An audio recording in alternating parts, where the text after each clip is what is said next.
अस्सलाम वालेकुम स्टूडेंट्स, हम कर रहे हैं chapter number 6 ratios and proportion. ठीक है, तो इस चैप्टर में देखें आपके पास पेज नंबर 66 पर डेफिनेशन गिवन है रेशो की। The numerical comparison between the two quantities of the same kind is called ratio. ठीक है, सबसे पहले तो बेटा इस चैप्टर में क्योंकि name he ratio and proportion है, तो हम सबसे पहले रेशो को समझते हैं कि रेशो होती क्या है। यहाँ पर मैंने डेफिनेशन लिखी हुई है, the numerical comparison between the two quantities of the same kind is called ratio. अब इस डेफिनेशन में बेटा तीन चीज़ें जो हैं वो बहुत इंपॉर्टेंट हैं। सबसे पहले न्यूमेरिकल कंपैरिजन, उसके बाद टू क्वांटिटीज़, और थर्ड जो है वो सेम काइंड। यानी आपके रेशो जो होती है उसमें न्यूमेरिकल कंपैरिजन होता है दो या दो से ज़्यादा क्वांटिटीज़ के दरमियान जो कि सेम काइंड की होनी चाहिए। ठीक है, अच्छा इसको कैसे समझ सकते हैं हम इसको एक इजीली एग्जांपल से समझ सकते हैं। अगर फॉर एग्जांपल मैं आपको कहूँ कि मेरे पास एक बॉटल है, अब मुझे ये बताएं, कंपैरिजन करके बताएं कि ये बॉटल बड़ी है या छोटी है, हल्की है या भारी है। तो क्या आप इसका कंपैरिजन कर सकते हैं? आप इसका कंपैरिजन नहीं कर सकते। क्यों? क्योंकि आपके पास कोई दूसरी और चीज़ मौजूद नहीं है जिसके कंपैरिजन में आप बताएं कि ये हल्की है या भारी है, छोटी है या बड़ी है। अब अगर मैं आपको कहती हूँ कि मेरे पास एक और बॉटल है ये, ठीक है, और अब मैं आपको बताऊं, आपसे पूछूं कि आप मुझे बताएं बेटा इसमें से कौन सी बॉटल जो है वो बड़ी है और कौन सी बॉटल छोटी है। तो आप इजीली मुझे बता देंगे कि टीचर ये बॉटल बड़ी है और ये बॉटल छोटी है। बता सकते हैं ना आप। तो इससे हमने क्या सीखा कि हमारे पास हमेशा कंपैरिजन जो होता है वो दो चीज़ों के दरमियान होता है। दो या दो से ज़्यादा चीज़ें होंगी तभी कंपैरिजन हो सकता है।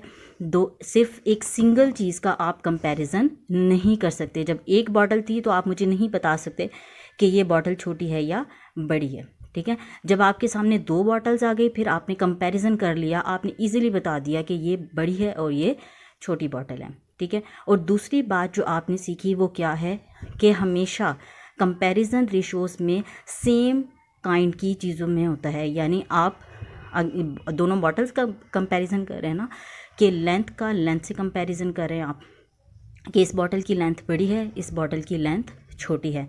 अच्छा, अब हम ये नहीं कह सकते कि ये जो बॉटल है इसको हम रख देते हैं। ठीक है, अब हम ये नहीं कह सकते कि ये बॉटल हमेशा बड़ी रहेगी।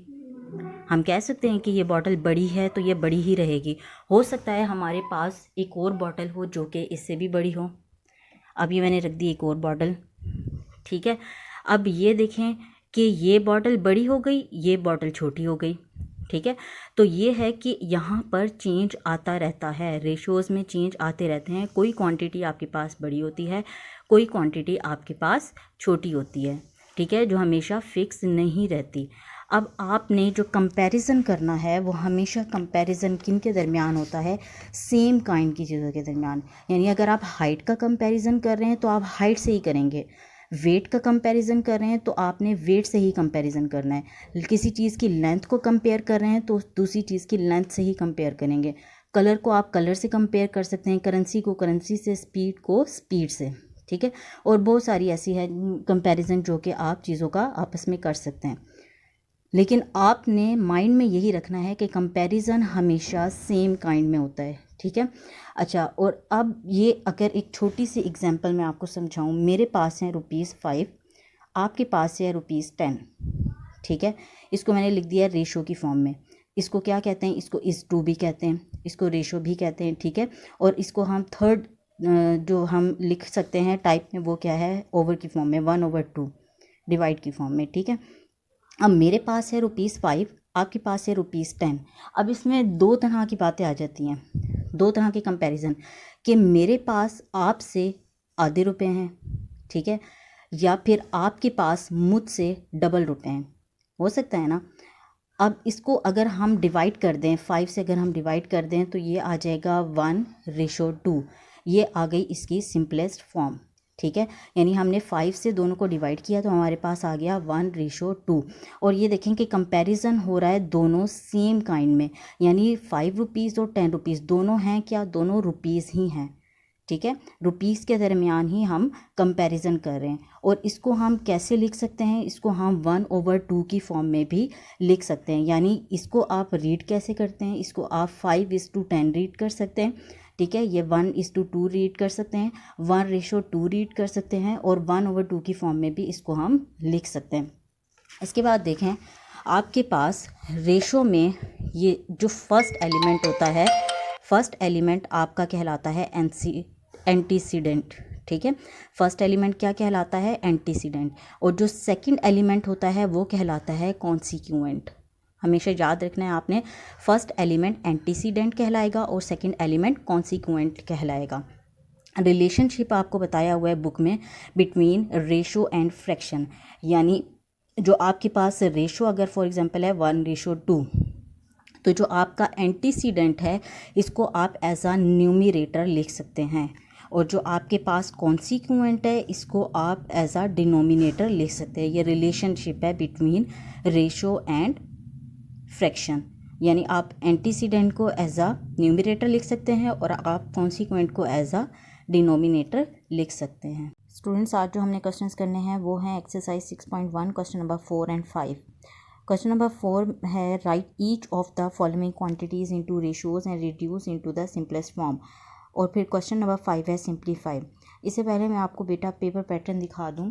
पेपर में रेशियोज़ का क्वेश्चन इस एक्सरसाइज में से 6.1 में से क्वेश्चन नंबर 1 एंड 2 तो एज एन MCQs आते हैं, ठीक है, क्योंकि इसमें इतना ज़्यादा कोई सोल्यूशन नहीं है। Question number 3, 4 and 5 as an MCQs भी आ सकते हैं, और ये 2 मार्क्स के शॉर्ट क्वेश्चन आते हैं। जैसे कि पेपर में क्वेश्चन 3 में से ये पार्ट गिवन है 1/10 रेशो 1/100 रेशो 1/1000। ये 2 मार्क्स का यहाँ पर शॉर्ट क्वेश्चन आया हुआ है, तो आपने इसको इसके अकॉर्डिंग ही तैयार करना है।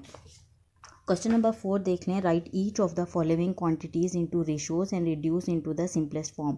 यानी आपने क्या करना है, सबसे पहले ये दो क्वांटिटीज़ आपको हर पार्ट में गिवन है, इन क्वांटिटीज़ को पहले आपने रेशो की फॉर्म में लिखना है और फिर उसको इस तरह से सॉल्व करना है कि सिंपलेस्ट फॉर्म आ जाए, यानी ऐसी फॉर्म जो कि मज़ीद आगे सॉल्व ना हो सकती हो। तो हम करते हैं इसका क्वेश्चन नंबर 4 स्टार्ट करते हैं। पार्ट नंबर 1 है ₹100 एंड ₹250। सबसे पहले उन्होंने क्या कहा है, right each of the following quantities into ratios. तो आपने क्या करना है, सबसे पहले इसको रेशो की फॉर्म में लिखना है। रेशो की फॉर्म में लिखने के लिए आप यहाँ पर मेंशन करेंगे ratio is equal to, and की जगह आप एंड हटाकर रेशो का साइन लगाएंगे, ₹100 रेशो ₹250। अब आपने ये बात नोट की है कि यहाँ पर दोनों जो क्वांटिटीज़ हैं वो रुपीज़ में गिवन है, ठीक है, यानी सेम काइंड की क्वांटिटीज़ आपको गिवन है।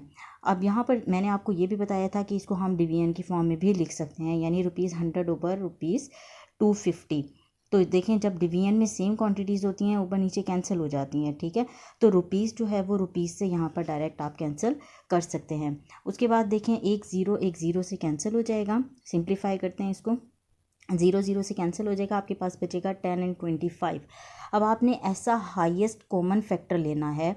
हाईएस्ट कॉमन फैक्टर का क्या मतलब है, HCF, यानी ऐसा फैक्टर जो कि इन दोनों क्वांटिटीज़ को एग्जैक्टली डिवाइड कर सके, ठीक है।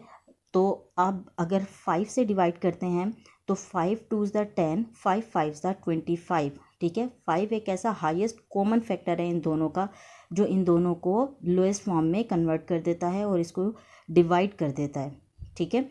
5 2s 10, 5 5s 25। अब देखें कि ये आगे फर्दर सॉल्व नहीं हो सकता, ये यहीं तक ही सॉल्व हो सकता है, इससे आगे सिंप्लीफाई नहीं हो सकता, ये आपका आंसर होगा। नेक्स्ट देखें, 2 किलोग्राम एंड 800 ग्राम्स। अब ये देखें कि दोनों जो क्वांटिटीज़ हैं उसमें से 1 किलोग्राम में गिवन है और दूसरी क्वांटिटी आपके पास ग्राम में गिवन है, ठीक है। तो आपने क्या करना है, किलोग्राम वाली क्वांटिटी को भी ग्राम में कन्वर्ट कर देना है, क्योंकि सेम काइंड की होनी चाहिए क्वांटिटीज़। आपके 1 किलोग्राम आपके पास 1000 ग्राम्स के इक्वल होता है, ठीक है। 1 किलोग्राम किसके इक्वल होता है, 1000 ग्राम्स के। तो 2 kg यहाँ पर गिवन है, तो 2 किलोग्राम किसके इक्वल हो जाएगा, 2 × 1000 ग्राम्स, यानी 2000 ग्राम्स। अब आप इसको रेशो में लिखेंगे। रेशो में किस तरह से आपने लिखना है, ratio is equal to 2 kg की जगह 2000 ग्राम्स रेशो 800 ग्राम्स, ठीक है। अब इसको आपने कैंसिल करना है, ग्राम से कैंसिल हो जाएगा, 2 zeros से कैंसिल, आपके पास बचा 20:8, ठीक है। अब इसको आप ये 4 जो है वो इसको दोनों को डिवाइड कर देता है, सिंपलेस्ट फॉर्म में कन्वर्ट कर देता है। तो 4 5 सा 20 होता है, 4 2 सा 8। इससे आगे ये मज़ीद सॉल्व नहीं हो सकते, तो ये आपका आंसर होगा। नेक्स्ट है हमारे पास पार्ट 3, 1 मीटर एंड 500 सेंटीमीटर। अब यहाँ पर 1 मीटर में क्वांटिटी गिवन है और 1 सेंटीमीटर में, तो आपने क्या करना है, मीटर को भी सेंटीमीटर में कन्वर्ट कर देना है, ठीक है। तो 1 मीटर आपके पास 100 सेंटीमीटर के इक्वल होता है। आपने क्या करना है, 1 मीटर की जगह आप क्या लिखोगे, 100 सेंटीमीटर, क्योंकि 1 मीटर में 100 सेंटीमीटर्स होते हैं। रेशो की फॉर्म में लिखेंगे 100 सेंटीमीटर रेशो 500 सेंटीमीटर, एंड की जगह हमने रेशो का साइन लगा दिया। अब देखिए सेंटीमीटर सेंटीमीटर से कैंसिल हो जाएगा, क्वांटिटीज़ दोनों, यूनिट्स दोनों ये कैंसिल हो जाएंगे। आपके पास क्या बचेगा, 100 एंड 500। 2 ज़ीरोज़ देखें, 2 ज़ीरोज़ से कैंसिल, आपके पास बचा 1:5, सिंपलेस्ट फॉर्म। नेक्स्ट देखें part number 4, 1 year and 240 days. 1 year and 240 days. अब आप ये देखें कि एक ईयर में क्वांटिटी गिवन है और दूसरी डेज़ में गिवन है, तो आपने क्या करना है, आपने ईयर वाली क्वांटिटी को भी डेज़ में कन्वर्ट कर देना है, ठीक है। अब 1 ईयर जो है उसमें 365 डेज़ होते हैं, याद रखना है आपने, 1 year is equal to 365 days. तो अब आपने जब रेशो में इसको लिखना है तो आप क्या करोगे, 1 ईयर की जगह 365 डेज़ रेशो 240 डेज़, ठीक है। अब आपने क्या करना है, इसको डिवाइड कर देना है। हाईएस्ट कॉमन फैक्टर से 5 से डिवाइड हो सकते हैं ये दोनों। 5 7 ज़ा 35, 1 कैरी, 5 3 ज़ा 15, 5 4 ज़ा 20, ठीक है, 4 कैरी, 5 8 ज़ा 40। तो आपके पास क्या आ जाएगा, 73:48। अब ये फर्दर सॉल्व नहीं हो सकता दोनों, क्योंकि यहाँ पर देखें 3 है और इसके लास्ट में 8 है, दोनों एक ही टेबल पे डिवाइड नहीं हो सकते। नेक्स्ट देखिए, नेक्स्ट आपके पास है 1 day 1 week and 15 days. 1 day 1 week and 15 days, दो क्वांटिटीज़ यानी 15 डेज़ और 1 डे, ये आपको डेज़ में गिवन है। जो थर्ड क्वांटिटी है 1 वीक में गिवन है, तो आप वीक को भी किस में कन्वर्ट कर देंगे, डेज़ में कन्वर्ट कर देंगे। 1 week is equal to 7 days, यानी 1 वीक में आपके पास कितने डेज़ होते हैं, 7 डेज़ होते हैं। जब इसको रेशो में लिखेंगे आप तो 1 डे, फिर रेशो में आपने वीक को कन्वर्ट करके लिख दिया। 1 वीक में कितने डेज़ थे, 7 डेज़, तो यहाँ आ गया 7 डेज़ रेशो 15 डेज़। अब ये देखें, ये 3 क्वांटिटीज़ के दरमियान रेशो है, ठीक है, 3 क्वांटिटीज़ के दरमियान रिलेशनशिप है। 1 day ratio 7 days ratio 15 days, days आपस में कैंसिल हो जाएंगे, आपके पास बचा 1:7:15। ये फर्दर आगे सॉल्व नहीं हो सकता, यानी ये किसी भी टेबल पे तीनों इकट्ठे डिवाइड नहीं होते, तो ये इसकी लोएस्ट फॉर्म होगी। नेक्स्ट बेटा क्वेश्चन नंबर 5 है सिंप्लीफाई। इसके आपको 6 पार्ट्स गिवन है और ये किस फॉर्म में गिवन है, ये इस 2 की फॉर्म में गिवन है। देखें 12:120, मैंने आपको पहले भी बताया कि इसको हम रेशो को इस फॉर्म में भी लिख सकते हैं, इस 2 की फॉर्म में भी लिख सकते हैं, यानी इस 2 का मतलब भी यहाँ क्या है, रेशो ही है, ठीक है। ये 12:120 ही है। हम क्या करेंगे, इस 2 को हटाकर इसका साइन लगाएंगे। तो इसको सॉल्व करना स्टार्ट करते हैं। ये हमारे पास क्वेश्चन है, फर्स्ट पार्ट है 12:120, ठीक है। तो आपने सबसे पहले क्या करना है, आपने क्वेश्चन रिपीट करने के बाद इस 2 को हटा के रेशो का साइन लगाना है, ठीक है। 12:120। अब आपने क्या करना है, इसको सिंप्लीफाई करना है। सिंप्लीफाई कैसे करेंगे, अब वही वाला सारा प्रोसीजर है, सेम प्रोसीजर है सिंप्लीफाई करने का, कि इसको आपने हाईएस्ट कॉमन फैक्टर पे डिवाइड करना है ताकि ये सिंप्लीफाई हो सकें। 12 1s दा 12, 12 10s दा 120। नेक्स्ट देखें 25:50। 25:50 में अब आपने इस 2 का साइन हटा के फिर से क्या लगाना है, रेशो का साइन लगाना है, ठीक है। और अब फिर इसको किससे डिवाइड करेंगे आप, डिवाइड बाय 25। अगर आपको समझ नहीं आता कि हम इसको किससे डिवाइड करें तो आप HCF लेकर भी देख सकते हैं, ठीक है। दोनों वैल्यूज़ का जब आप HCF लेंगे तो आपके पास वो वैल्यू आ जाएगी जिससे आप इसको डिवाइड कर सकते हैं। तो आप 25 और 50 का LCM लेकर भी HCF लेकर भी देख सकते हैं, ताकि आपको पता चल जाए कि आपने डिवाइड किससे करना है। 25 से डिवाइड करेंगे, 25 1s दा 25, 25 2s दा 50, ठीक है। ये आपके पास सिंप्लीफाई हो गया, फर्दर सिंप्लीफाई नहीं हो सकता। नेक्स्ट देखें क्वेश्चन नंबर 3 है 80:100, ठीक है। 80:100 है। अब इसमें फिर से आपने वही करना है, सबसे पहले इस 2 का साइन हटाकर आपने रेशो का साइन लगाना है। उसके बाद अब आपने इसको सिंप्लीफाई करना है। सिंप्लीफाई करने के लिए डिवाइड बाय 20 करेंगे। 24 सा 80 होता है, 25 सा 100, 4:5 आपके पास सिंप्लीफाई हो जाएगा। ये आपके पास है आंसर। इससे आगे मज़ीद सॉल्व नहीं हो सकता। क्वेश्चन नंबर 4 देखें, 72:48, पार्ट नंबर 4 है। 72:48, इस टू का साइन, इस टू हटाकर हम रेशो का साइन लगाएंगे, 72:48। ठीक है, अब फिर आपने डिवाइड कर देना है 24 से। 24 से डिवाइड करेंगे, कैसे आपको पता चला कि आपने इसका HCF लेकर देख लेना है। ठीक है, 72 और 48 दोनों का आप HCF लेकर भी देख सकते हैं, आपको पता चल जाएगा कि आपने किससे डिवाइड करना है। और वैसे भी आपको पता होना चाहिए कि दोनों ये जो हैं कौन से सेम टेबल पे डिवाइड हो सकते हैं। तो 24 पे डिवाइड करेंगे, 24 3 इज़ द 72, 24 2 इज़ द 48, 4000:40। ठीक है, इस टू का क्या मतलब है, फिर यहाँ पर रेशो है, इस टू का साइन हटाकर हम क्या लगाएंगे, रेशो का साइन लगाएंगे, 4000:40। अब डिवाइड बाय 40 करेंगे, 40 hundreds the 4000, 40 ones the 40। Next है क्वेश्चन नंबर, पार्ट नंबर 6, 1/99:2/33। 1/99:2/33, इस टू को हटा के हमने रेशो का साइन लगा दिया। अब यहाँ पर देखें ये फ्रैक्शनल फॉर्म है। ठीक है, 1/99 है, 2/33 है। तो अब हमें क्या करना पड़ेगा, LCM लेना पड़ेगा 99 और 33 का। तो 99 और 33 का यहाँ पर LCM ले लेते हैं हम, 99 एंड 33 दोनों का LCM ले लेते हैं। LCM आपके पास क्या आएगा, 3 से इसको करते हैं, 3 3 is the 9, 3 3 is the 9, 3 1 the 3, 3 1 the 3। ठीक है, फर्दर ये 3 से हो सकता है, 3 1 the 3, 3 1 the 3, 11 as it is. अब देखें ये 11 से हो सकता है सॉल्व, 11 1 द 11, 11 1 द 11। ठीक है, LCM ले लेते हैं, LCM is equal to 3 multiply by 3 multiply by 11। ठीक है, 3 3 इज़ द 9, 9 11 इज़ द 99। तो LCM आपके पास क्या है, 99। अब आपने क्या करना है, मल्टीप्लाई कर देना है बोथ साइड पे 99 से। 1/99 मल्टीप्लाई बाय 99, 2/33 मल्टीप्लाई बाय 99।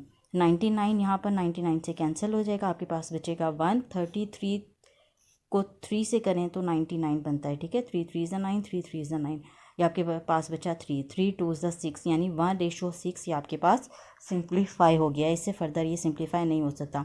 अब बेटा जो मैंने आपको यहाँ पर बताया कि आप इसको HCF लेकर भी फाइंड आउट कर सकते हैं, तो मैं आपको एक बार HCF लेकर भी दिखा देती हूँ। वैसे तो आपने ये HCF किया हुआ है प्रोसीजर, लेकिन फिर भी आपको रिमाइंड करवा देती हूँ मैं HCF कैसे लेते हैं। 72 फॉर एग्जांपल, इस पार्ट को कर लेते हैं, 72 एंड 48। ठीक है, अगर इसका आप HCF लेंगे बाय प्राइम फैक्टराइजेशन लेकर देख लें, ये है 72 और ये है 48। ठीक है, 2 से करें lowest prime number, 2 3 is the 6, 1 carry, 2 6 the 12, 2 1 the 2, 2 8 the 16, 2 9 the 18, 3 3 is the 9, 3 1 the 3। ठीक है, 48 का ले लेते हैं, 2 2 is the 4, 2 4 is the 8, 2 1 the 2, 2 2 is the 4। ये HCF by prime factorization method है। ठीक है, आपने पढ़े हुए हैं, ये डिवीजन मेथड से भी किया हुआ है, प्राइम फैक्टराइजेशन से भी। 2 6 the 12, 2 3 is the 6, 3 1 is the 3। ठीक है, अब 72 के क्या फैक्टर्स आए हैं आपके पास, 2 multiply by 2 multiply by 2 multiply by 3 multiply by 3। और 48 के क्या आए हैं आपके पास, 2 multiply by 2 multiply by 2 multiply by 2 multiply by 3। ठीक है, तो कॉमन फैक्टर देख लें, 2 2 2 एंड 3। तो HCF क्या होता है, HCF होता है प्रोडक्ट ऑफ कॉमन फैक्टर। ठीक है, HCF आपके पास आ जाएगा 2 multiply by 2 multiply by 2 multiply by 3। 2 2 is the 4, 4 2 is the 8, 8 3 is the 24। ठीक है, तो यहाँ देखें मैंने 24 से ही इसको डिवाइड किया था। ठीक है, तो आप रफली इसको थोड़ा बहुत यहाँ पर प्रोसीजर ये करके देख सकते हैं, अगर आपको ये समझ में नहीं आता कि हम कौन से नंबर से इसको डिवाइड करें। ठीक है।